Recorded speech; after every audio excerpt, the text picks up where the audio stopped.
Herkese merhabalar, kanalımıza hoş geldiniz. İlk olarak son dönemlerde adından sıkça söz ettiren Cenay Türksever ve Talya Çelebi'den Çelebi ile başlayalım.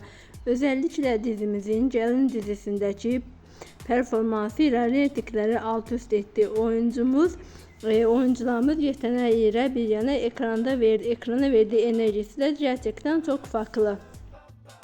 Arkadaşlar, biliyorsunuz ki Gelin dizimiz Türk dizileri artık başka ülkelerde de Avrupa'da da dünyanın dört bir yanında izleniyor. İşte Gelin dizimizin de oyuncuları